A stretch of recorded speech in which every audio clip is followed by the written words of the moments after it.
Hi everybody and welcome back to my channel. My name is Julie and today I'm going to show you part 2 of how I make a corset.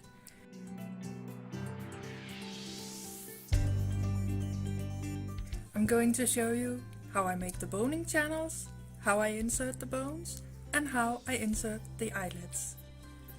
So I've marked where I want these two boning channels to be because they're not going to be right next to the seam, not all the way down at least.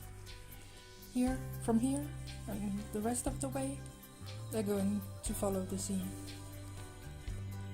And all of the other boning channels is going to be next to the seams all the way along, so I don't need to mark them because I do have a setting on my sewing machine that has the right width for boning channels. Firstly, I'm going to follow these inner lines down until I get to the seam down here, and then I'm going to follow the other one, of course, down to the seam down here.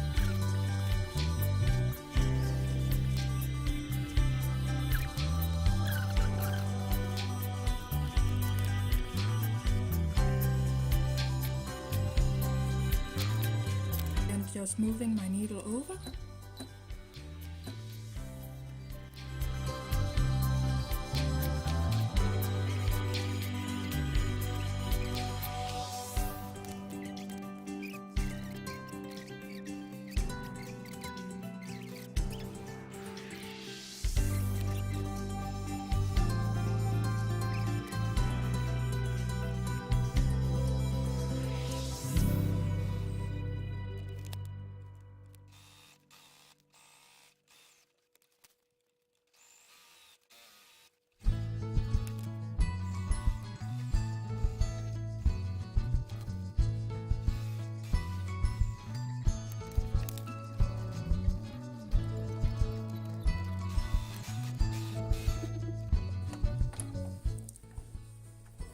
So I'm going to go down next to the seam I made,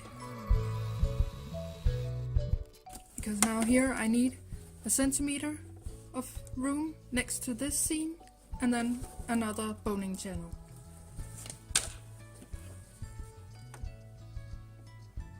So I'm going to move my needle to the left,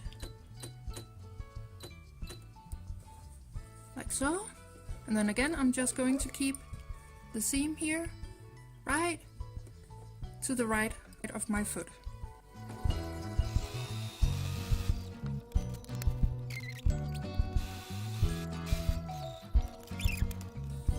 All of these threads where I switched from one channel to the next, it's okay, they're going to be hidden inside the bias binding that I'm going to put over just for a quick finish, if you like. But first I'm going to go and press this to make these black lines disappear and to make sure that the thread is as relaxed as it can be. So while the iron is heating up, I'll take a normal sewing needle like this and pull the threads that are here through. And to get the threads through the eye of the needle, I'm just going to use one of these old things. These are actually the only threads that need to be pulled through. So now just for tying a knot for the dressing portion. You'll have to see this. This is all the way magical. Look at the black lines here. Just a little bit of heat. And they're all done. Okay, so the bias binding is done for now. It's going to be folded in and I'm going to stitch it down by hand. But next step is to put in the bones into these channels. And here's the bones. I'm just gonna measure down the channel that it's going to be used in, remembering that I also have to have a little bit of seam allowance down here for the bias binding that I'm going to put on.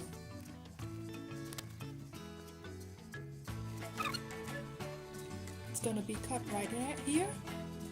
And then I'm going to use a nail file for the next part. These are truly my everything scissors. Cutting on the line I just made. And then I'm just cutting off the corners because I like the profile that it gets like that. And then I'm just taking my nail file and giving it a little bit of a once over.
For setting in the bias binding, I'm just going to fold it out, and then fold in approximately 1 centimeter and pin it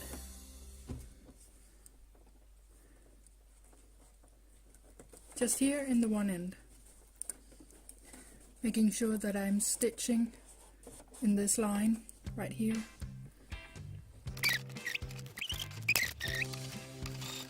Each time I come to a bone, I'm going very, very slowly.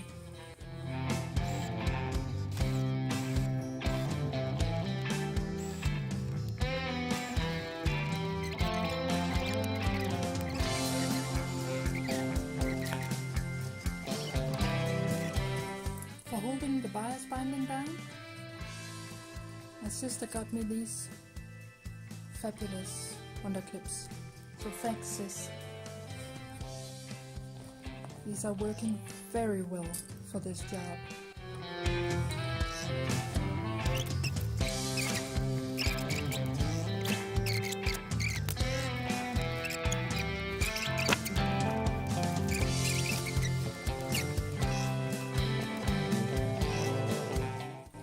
I'm just going to start here at the end by whip stitching the end down,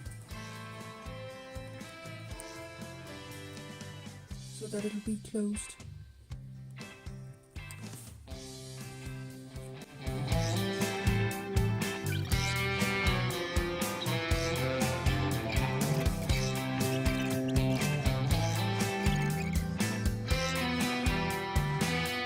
For this work I need my thimble, which is just 2 pieces of leather that I've sewn together.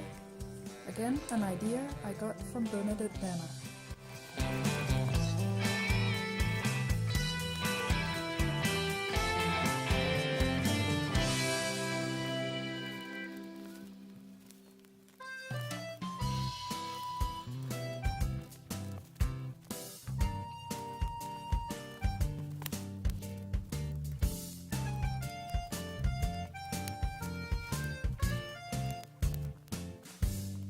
Now it's just doing all of this for the other end too. So for the eyelets in the back, I have found a whole bunch of these in this golden color. And by the magic of YouTube, I also have the other piece, so that I can measure where the holes are gonna be. I'm just going to mark from one side to the other.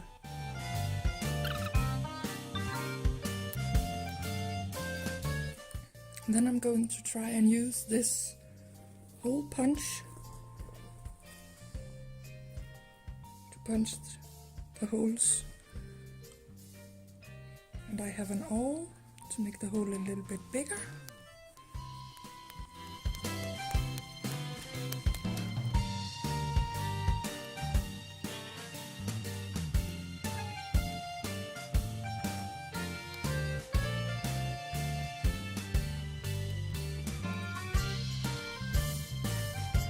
There we have it, all of the eyelets is in.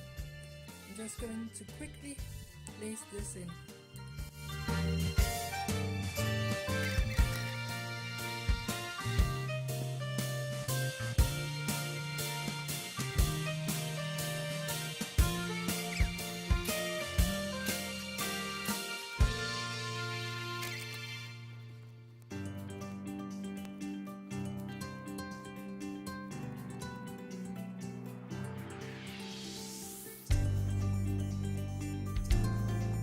Thanks for watching. I hope you liked this video. Please show me by hitting the like button below. Also, please remember to subscribe and to ring the bell to get notified each time I upload a new video. Bye!